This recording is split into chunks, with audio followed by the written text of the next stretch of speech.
Okay. You should have heard this meeting is being recorded. Okay, perfect. So hello, everyone. Thank you for joining us for the first microTAstic seminar of 2023. For those of you joining us for the first time, this is a new virtual seminar series running the first Friday of each month from December through May. And we are sponsored by CBMS. We are grateful to their assistance to reaching the international microfluidics community. So just as an overview, these are the seminars we have coming up here in the future. And, today we're really excited to have Sean and Kelly and Tejal Desai. If you want to get more information about the seminars that are coming up or be added to the mailing list to receive the Zoom links, you can do so at this microTAstic website here. And now we're very pleased to have our second speaker of today's doubleheader, really formidable doubleheader. So we have Tejal Desai, who's currently the Sorensen Family Dean of Engineering at Brown University. Prior to coming to Brown, she was the Deborah Cohen Endowed Professor, the Department of Bioengineering and Therapeutic Sciences at UCSF, and a professor in residence at UC Berkeley. And her research spans many different disciplines, including microfabrication and tissue engineering, pharmacological and drug delivery, and new therapeutic interventions. And she too has received numerous awards, so I'll list just a few of them. She was notably the former president of the American Institute of Medical and Biological Engineering. She was one of Popular Science's Brilliant 10, and she was elected to the National Academy of Medicine and the National Academy of Inventors. And so with that, I'm happy to turn it over to Tejal. Thanks, Tejal. Thanks, Julia. Let me share my screen, and hopefully this works.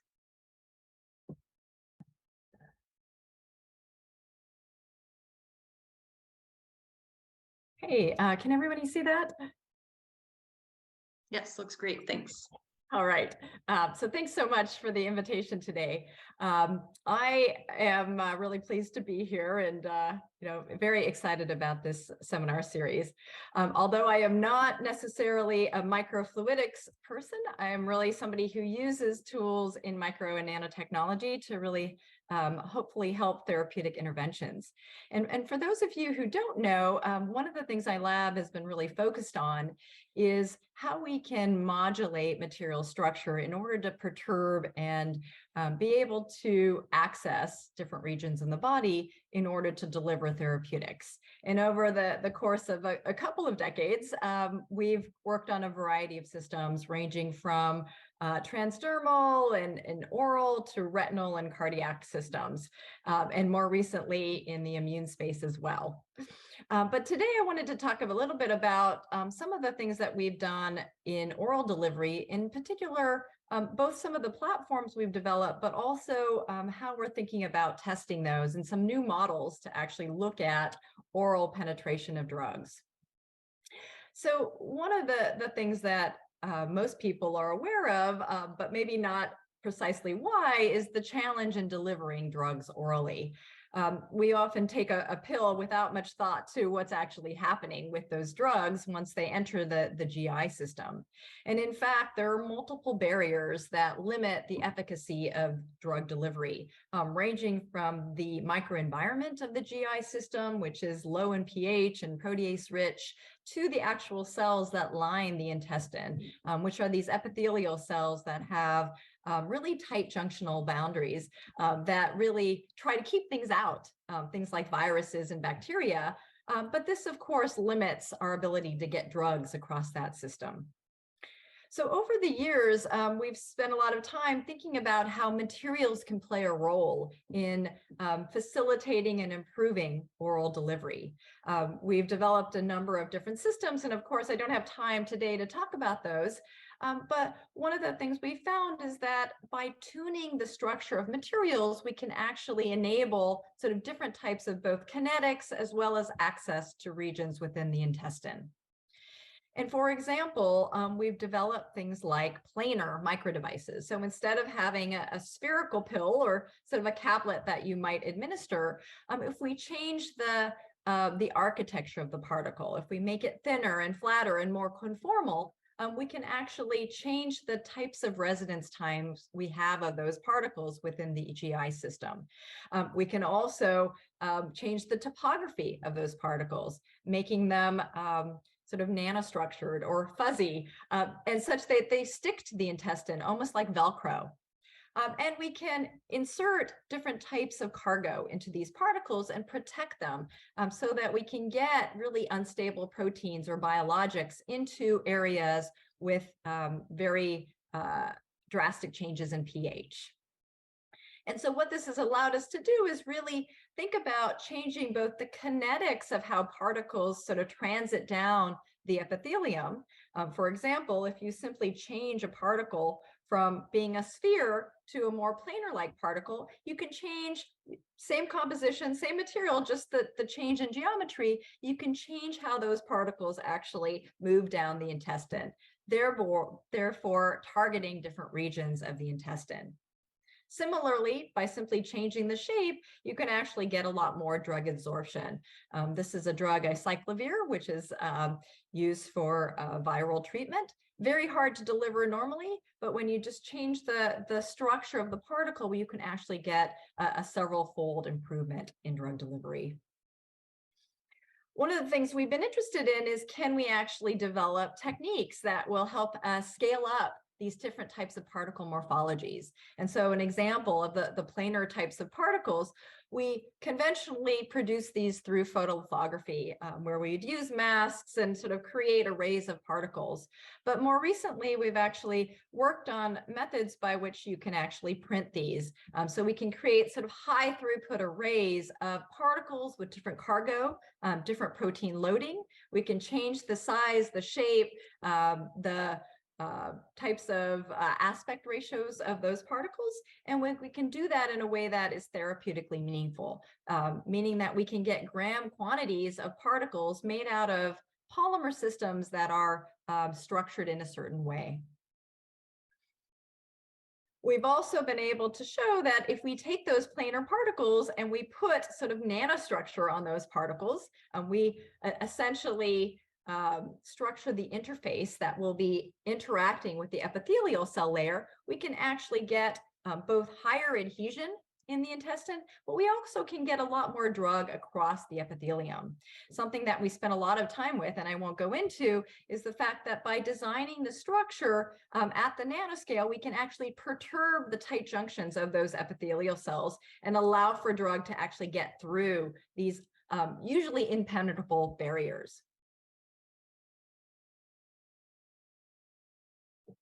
But one of the things that I want to spend a little time on is the fact that when we're doing all of these tests with oral delivery systems, we generally have to look at animal models. There are not a lot of good systems to be able to look at how does drug penetrate the epithelial system?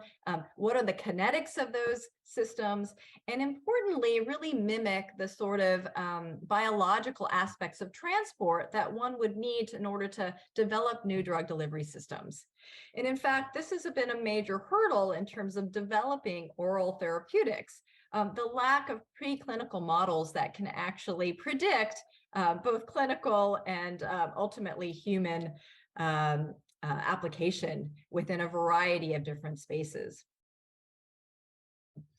And this is no surprise. If we look at the complexity of the epithelial system, not only are you thinking about sort of a large tube that has variations in terms of the pH and the proteolytic environment, but within those intestinal tubes, we have a very dynamic micro and nanoscale interaction at the biological level. And so primarily, if we think about the epithelial cells that line those, they have a unique architecture. They have these microvilli that are actually nanoscale in nature, but they also have these sort of biological interactions between cells in a really complex three-dimensional arrangement. Typically, though, most of the types of platforms that we use in vitro don't actually adequately recapitulate this. And in fact, one of the things that has been really hard to recapitulate in a culture system is the fact that these epithelial cells have a lot of control over sort of transport of biologics. And in particular, something called intestinal transporters that are present in all of these different epithelial cell types. Intestinal transporters are important because they actually regulate the types of drug substrates that are taken up by our cell and those that are pumped out. And in fact, for things like chemotherapeutics or antimicrobials or even immunosuppression agents, when you take them orally, the cell actually has a mechanism to try to pump them out quite rapidly. So they're trying to limit the amount of that drug that actually gets into a cell. Again, from a variety of perspectives, this is useful. The body's trying to keep out things, but from a therapeutic perspective, trying to understand and sort of recapitulate these transporters in these epithelial cells, particularly when we're trying to study how drugs are uptaken, can be a challenge. So what are the current limitations of intestinal cell systems? Right now, the way that we sort of look at all of the different types of oral delivery systems, as well as oral therapeutics, are by these really conventional transwell systems. This is a system where you grow typically CACO2 cells, these are an intestinal epithelial cancer cell line, in a transwell plate. This allows these cells to polarize and sort of create a monolayer. You put drug on the top surface, and then you measure what comes out the bottom. Pretty simple, but really what we find is that the actual tight junctions that are formed, the transporters that are expressed, and the types of interactions and communication between the cells really don't replicate what we need in order to predict what happens in vivo. And in fact, what we see is that in vitro, we're really not replicating what we see in vivo, which is this very three-dimensional environment. We also see that there is a significant change in some ways, overexpression of some transporters and underexpression of other transporters that are important in the pumping and efflux and influx of those therapeutics. And then we also find that it takes a long time in culture to actually replicate, or the mature phenotypes that are seen and needed to replicate even a fraction of what we see in vivo. And so we became really interested in, could we create different types of in vitro systems to begin to replicate and better recapitulate the types of cell phenotypes we need to understand oral delivery. And in fact, working with some collaborators, including Zev Gartner and Adam Abate at UCSF, we began to explore sort of self-organization and the way that we could look at how cells, particularly epithelial cells, can form structures that are appropriate for looking at delivery. So it turns out that when you start to seed these cells, as they begin to polarize, we see more differentiation of certain markers and less proliferation. And so we can use those as guidelines to see, are our cell systems or culture systems actually recapitulating what we see in vivo? And one of the things we've looked at is, can we create geometrically controlled spheroids that can actually begin to try to be mimetic for these types of intestinal transport markers? So one of the ways we do that is we actually do something called sacrificial micromolding. This is a really simple process in some ways, not complex like some of the microfluidic or total analytical systems that we often see, but really just use the ability to create microwells within a soft substrate, be able to seed those cells, then apply a matrix on top of those cells and sort of flip those around in order to create spheroids that are of controlled size and shape. What we're able to do then is create sort of these nice, very controlled globs of intestinal epithelial cells that over time actually self-organize and create luminized arrays that have the actual morphology, but more importantly, as you'll see, biology of the epithelial environment. What you see over time is that when you see these cells, something that happens, which we don't see in sort of conventional 2D culture, is that we get a variety of protein markers that are implicated in terms of the tight junction morphology that we like to see in vivo, as well as the type of cell polarization that we're interested in. And in fact, what we see, and really nicely, is that by just putting these into these controlled environments, we don't do anything else, we sort of let them self-assemble, you can see that over time, they begin to enlarge, form these rings. You see actin and esrin. You also see adherin, again, showing that these are forming very tight boundaries. And they're able to create a nicely polarized, luminized environment. Now, why is this important? And does this actually form sort of the barriers that we're looking for, recapitulating in vivo types of environments? And in fact, we can test that. Here, we're just showing that when you have these luminized microenvironments, if you apply a drug to the outside, the barrier is so tight that it doesn't allow even small molecule, this is FITC, from sort of coming into that luminized site. Similarly, if you insert a drug in the internal lumen, we don't see that coming out.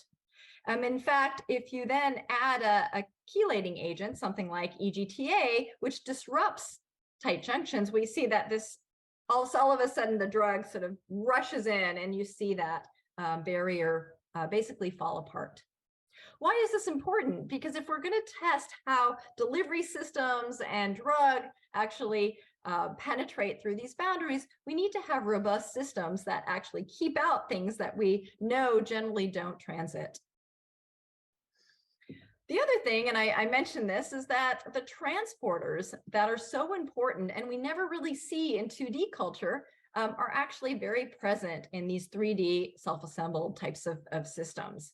And so if you look at what we see here, BCRP and PGP, these are two of the most ubiquitous transporters that are seen in epithelial cells. We see that we can actually recapitulate these in these little spheroids that are created through these microscale arrays. And in fact, if you look at row 1, 2, 3, this is a substrate for the particular transporter that we're looking at in this cell. The cell is able to pump it in. And when we inhibit that transport, it actually pumps it out. It sort of keeps it out into the cell wall. And so this is just a study showing that you can actually recapitulate that pumping efficiency between these cells.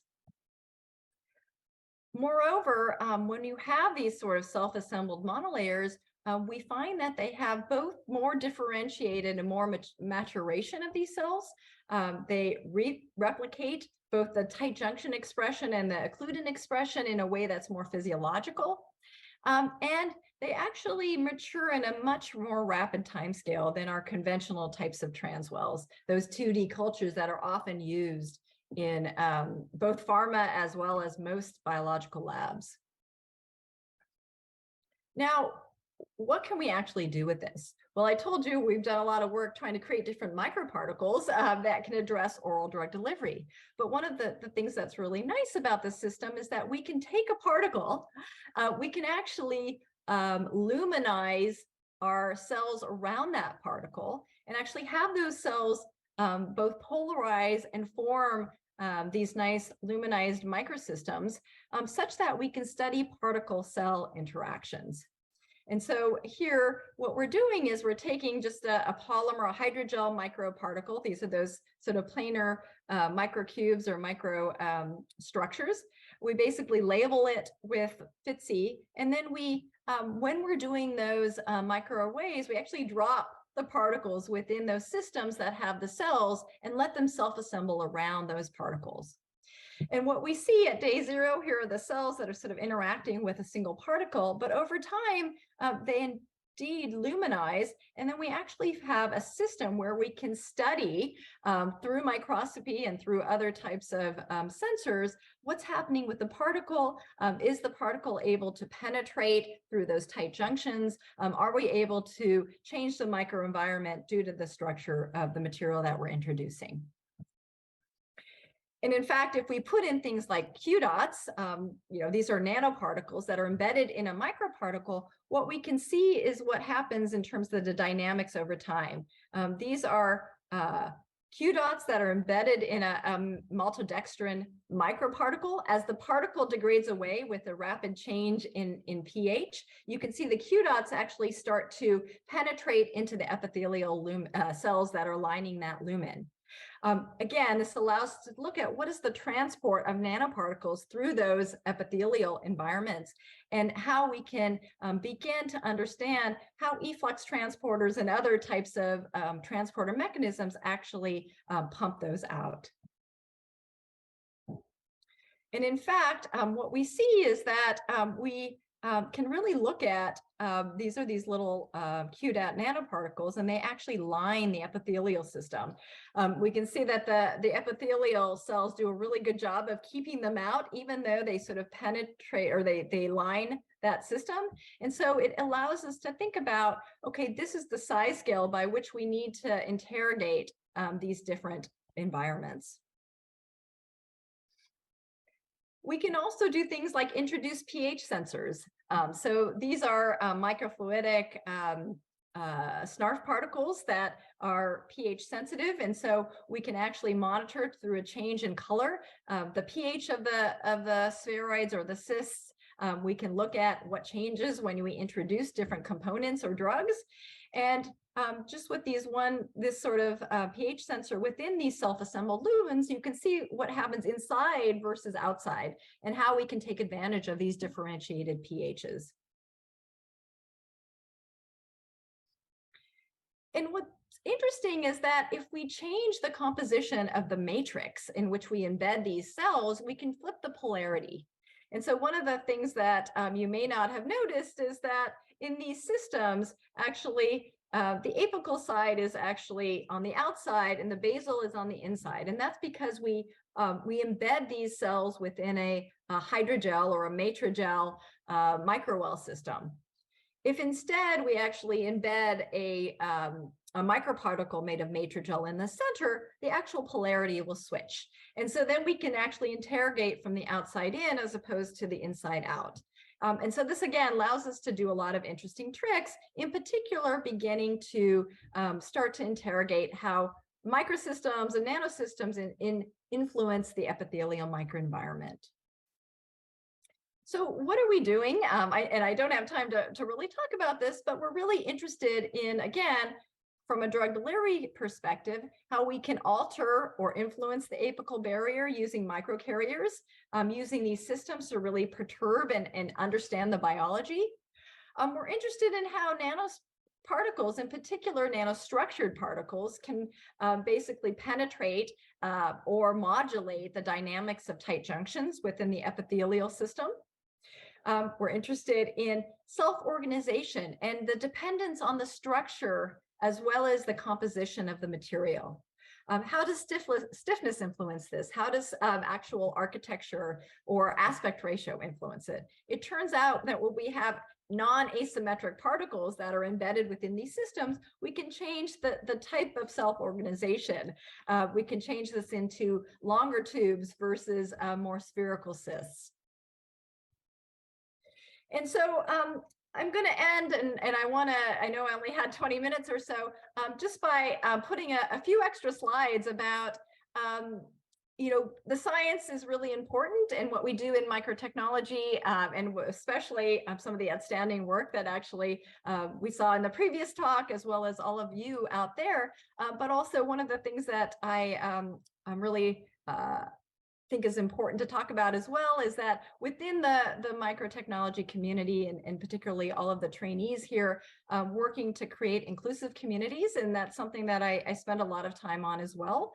And so as we're building this community, to spend a little time about thinking about who is involved, how we can make sure that the people that we highlight and celebrate are very inclusive.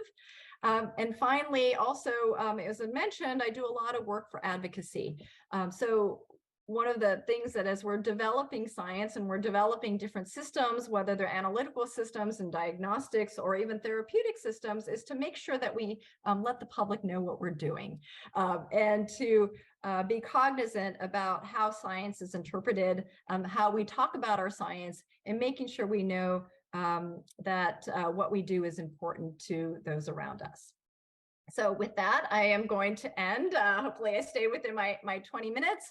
And I just want to thank my lab, which is now split between UCSF and Brown, the students that have been working on these different elements. And thank you so much for your attention. And I'm happy to answer questions. Thanks so much, Tejal, for the fantastic talk and for the slides at the end. I especially enjoy the just bringing that to the forefront for this group. So thank you for doing that. So we have a couple questions in the chat, which if these individuals would like to unmute. The first one is from, let's see, I'm not sure how to pronounce this. I believe Abha. Yeah, that's right. Okay. Please go ahead and ask your question. Yeah, so my question is, you talked about oral delivery of drugs. So I was trying to understand if all the drugs go through the intestine once they enter the GI system, or is there a place where they know that if the target region is different other than the intestine, then they should be going to the other directions? Yeah, so in the oral system, or sort of anything between sort of when you ingest and where you excrete, the area of greatest uptake is the small intestine. And so that's, if you're trying to think of delivering something systemically, you want to have uptake in that small intestine region. And oftentimes, actually, the challenge is that things transit too far down into the colon and to other places in the intestine where you have very little uptake. So the goal is often targeting to the small intestine when you want to get things taken up systemically. On the other hand, if you want something locally delivered to a certain place, such as colon cancer or potentially inflammation in a certain region, you might want to target a specific area. And that's generally done, again, either through modulating the shape or by modulating the place by which these materials, because they're often pH dependent, actually are able to degrade within that region. Thank you. Based on that answer, and like a similar question I have is, how do these shapes affect the transport, and what shapes have you tried? What has worked best for you? So we've done a lot of different things, and I didn't go through all of them, but I think the bottom line is what we found is that so generally we need to be in the sort of 100 micron range in order to actually transit sufficiently. And in fact, if you know, one of the things you have to do is you have to get through the stomach. And so if you have oftentimes sort of nanoparticles, things that don't, are easily taken up in other regions, you don't get through the stomach. But one of the big things that we found is by creating things that are thin and conformal, that actually bind more tightly to the epithelium, as opposed to things that protrude or have higher aspect ratios, you can really allow for things to bind more strongly. And those particles end up then being allowed to deliver their cargo more efficiently. And so it really is as simple as you sort of think about sort of hydrodynamics or aerodynamics, right? You keep something really low to the ground, and you're more, you get sort of the ability of things to go around it as opposed to lodging or dislodging them off the system. Awesome. Thank you so much. It was a great talk. Okay, so next, I think what we'll do is we'll allow those of you that have 11 o'clock meetings, classes, the timer on your experiment's about to go off. All those people, if you need to leave, please go ahead. But we're very happy to have Tejal and Shauna staying on to answer additional questions and for further discussion. So let's thank both of them. And then those of you that would like to stay for a little longer to hear from them, please stay on the line.